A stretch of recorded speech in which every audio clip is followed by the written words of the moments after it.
My name is Christina, a 25-year-old recluse. Although I'm not unemployed and not in education or training, my family might see me as such, particularly my brother. Why did I end up this way? Well, it's because of my mistrust in people, which stems from my experiences in middle school. Even though I say mistrust, the causes are various, and in my case, it was mainly because I was ignored. I'm not sure why, but it seems to be the result of people around me not finding me interesting because I was only interested in machines. I've always loved tinkering with computers, and I was good at anything related to machines, which made me useful at home. However, that was short-lived. As my grades at school started to suffer and I spent more time playing with computers than hanging out with friends, my parents began to worry. By the time I graduated from elementary school, they started scolding me. How long are you going to keep playing with machines? As I went through my middle school years while being scolded by my parents, I gradually began to think that I shouldn't be doing what I wanted to do. After that, I would isolate myself in my room when school was off so that my parents wouldn't notice, completely cutting off all contact with the outside world. This led to more people calling me weird or dangerous, and I gradually began to become isolated at school as well. My only ally during this time was my brother Keith. From a young age, he was good at flattering me and knew how to get me motivated. With Keith's support, I was able to graduate from compulsory education, but I didn't go on to high school and instead spent my time doing jobs that I could do on a computer at home. Right after graduating from middle school, around the age of 16, I was able to work part-time. So I used that money to buy old computers, disassemble them, and freely rebuild them from scratch. This hobby of mine paid off, and by the time I turned 20, I was able to build computers that could be sold. Then things quickly changed when I started a business where affordable computers were readily available, and I was soon well known.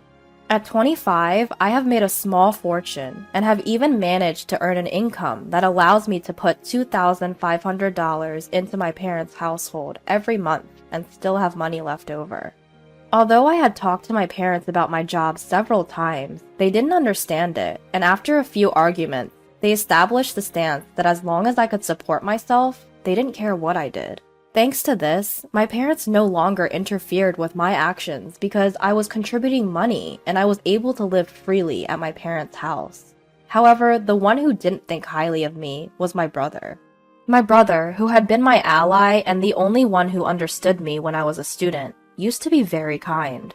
But maybe he got fed up with his sister, who, even after turning 20, was still holed up in her room at her parents' house, continuously tinkering with machines. Eventually, he started to act harshly towards me whenever he saw me, and since I wasn't the type to stay quiet, conflicts with my brother increased, and now we're on bad terms. Our relationship took a further turn for the worse after my brother got married. It seems that my brother's wife was a woman he'd been involved with since his high school days, but she had never thought highly of me after hearing about me from my brother, and she didn't like the fact that she had become my sister-in-law, and seemed to have instilled something in my brother. As a result of this continued situation, I came to be called the plague of the family home. Even though I was isolated in my room, I felt my heart wasting away from the relentless malice aimed at me, clearly different from the worried words of my parents. My parents' home, which had been a comfortable place to be despite various criticisms, was transformed overnight into a den of enemies. I no longer felt at ease, and I gradually felt my parents being won over and my allies disappearing. Despite this, I had sufficient income of my own, was properly contributing to the household expenses, and naturally had the right to isolate myself in my room. But I suppose I seemed like a freeloader to my brother and sister-in-law, who didn't understand what I was doing.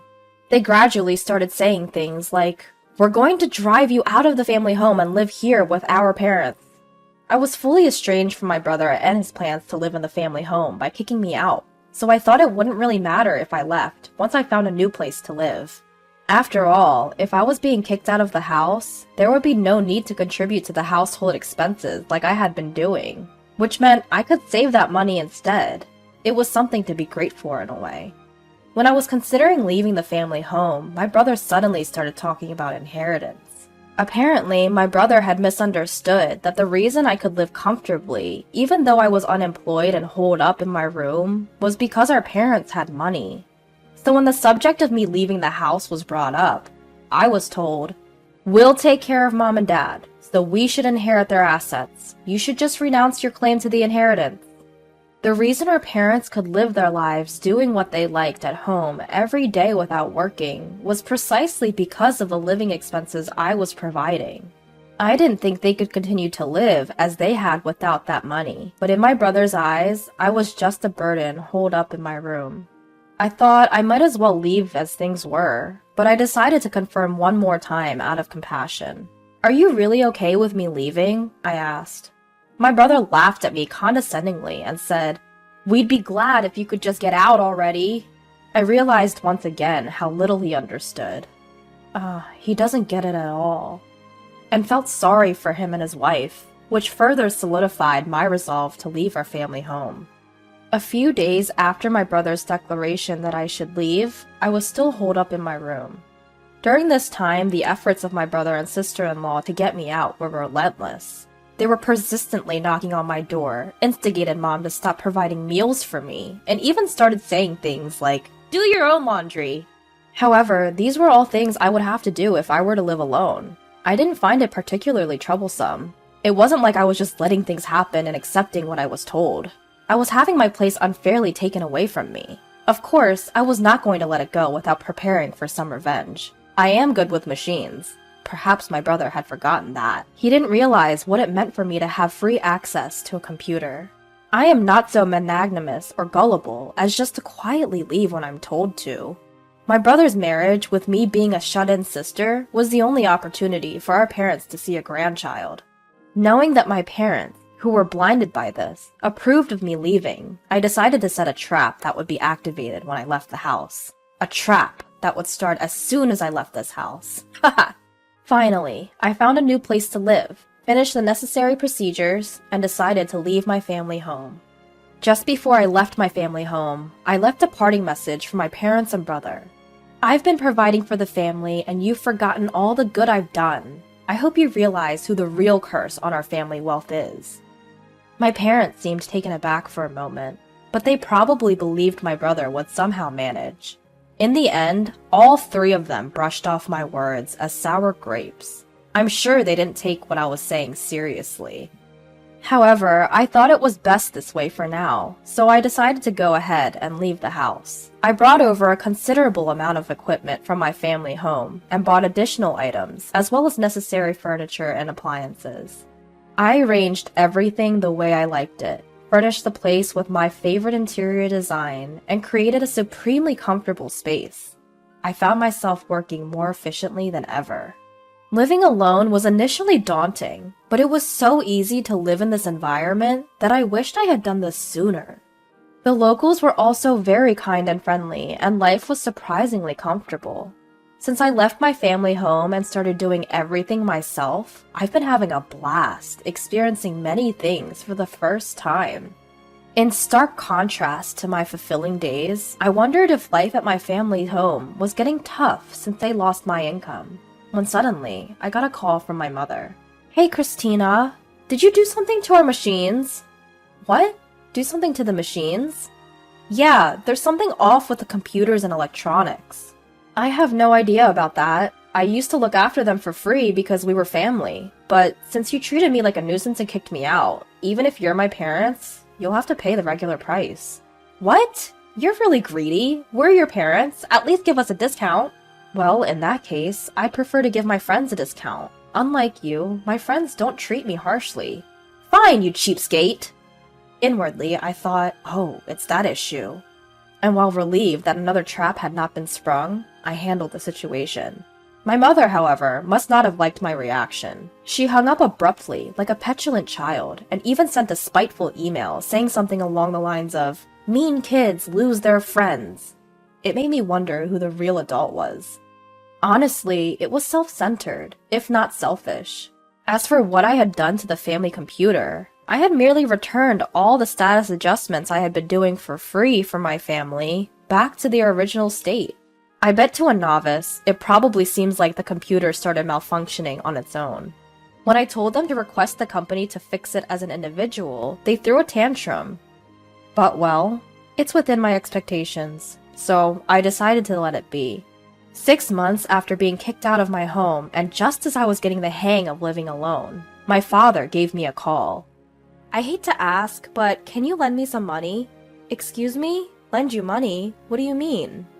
Well, it's just that your brother and his wife have been spending a bit recklessly. They seem to be under the impression that we're rolling in dough, and it's nothing but complaints from them. They're always saying things like, give us money to buy this, or give us money to go there. I have no idea about any of this. Why do you always come to me with everything? I mean, I've heard of daughters who live alone, sending money home, but parents asking their children for money? Isn't that something you're supposed to do out of generosity?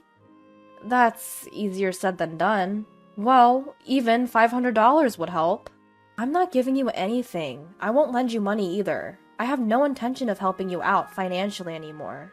Of course, if you pay me for my services, I'll work on your machines. How? You've really become stingy. I guess what Mom said were true. During my unemployed years, he had the nerve to say things like, you used to do whatever you wanted at home, and he kept grumbling about other things, but I didn't care and just hung up. My father didn't send any emails, but he started calling more than twice a day, and I just thought, what troublesome parents I have. A few days after my father's constant contact, my brother, who seemed to be really in a bind, called me next. When I asked him why they were calling me in turn, he said, tell me why our family home was wealthy before. I suppose he must have had a hunch that their financial situation has obviously worsened since I moved out. But it's too late. My comfortable place is my current home. Both my work and life are entirely contained in this house, and there's no way I'm leaving it ever again. Is it maybe the reason our family was wealthy was because I was contributing $2,500 each month to the household? I didn't have to contribute that much, but I felt a sense of gratitude for being raised by my parents, so I gave more. So now, why would I continue to financially support a home that I was kicked out of? There's no way I would, right? I see. So that's why Mom and Dad's financial situation suddenly worsened. I'm sorry, but even if you asked me to come back, I have no intentions of doing so. I understand. Looking back now, what we did was terrible. I'm sorry. It's too late for apologies. Anyway, I have no plans to be involved with any of you in the future. Don't call me anymore. Hey, wait! Ignoring my brother's protests, I hung up the phone. When I left home, I made up my mind never to get involved with them again. It's inconceivable to forgive them that easily. I decided to cancel my cell phone contract. I couldn't bear the situation of receiving calls on various matters anymore. 5 years have passed since I canceled my mobile contract and started living alone, and I got married. My partner works in the same field as me, and he understands my lifestyle. He's a man who helps with the housework in my stead. I thought about contacting my parents since they're technically my family, but it's too late. I haven't reported anything. However, my husband expressed his desire to greet my parents, and curious about the current situation, I hired a detective to investigate the situation at my family's home. Then, a slew of deaths came to light. After I cut off contact, my parents were desperate to maintain their lifestyle and keep my brother and his wife tied to the family home, borrowing money from various lenders. But the money with no hope of repayment only accumulated interest, leaving them helpless. Currently, the debt I found from my parents alone exceeded $100,000.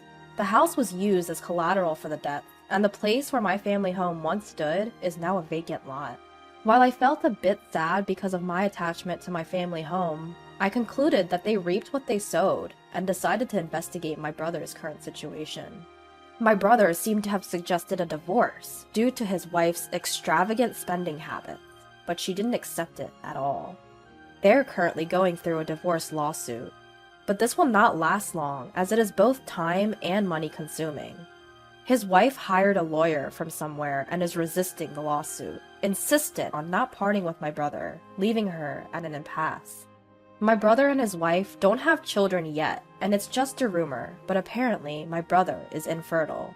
Concerned, I sent a detective to the hospital where my brother and his wife were being treated, and it seems that he really was infertile, almost azoospermic, and was told by the doctor that natural conception was nearly impossible. My parents, who were hoping for a grandchild from my brother and his wife, and kicked me out when that didn't happen, were disappointed and ended the cohabitation. The family home was sold to pay off the debt. That was the pitiful state of my family now. This terrible situation was evident just from a casual investigation. It was clear that meeting these people in this state was not advantageous for me either, or my husband. After all, I have a kind husband now, 4 children, and a dog. We've bought a large home and are living the life that those people idealized. If they knew this fact, they would surely try to take advantage of it. I couldn't bear such a thing, so as soon as I knew this fact, I went to the local office and arranged so that my information could only be accessed through a personal disclosure request. And I made sure never to get close to those people from my side, and asked my husband to bear with not greeting for our marriage. My husband looked disappointed, but when I explained the current situation, he seemed to understand, and he hasn't said anything since. When the situation at my family home calms down a bit, and a time of reconciliation comes, I hope I can get along with my parents and brother.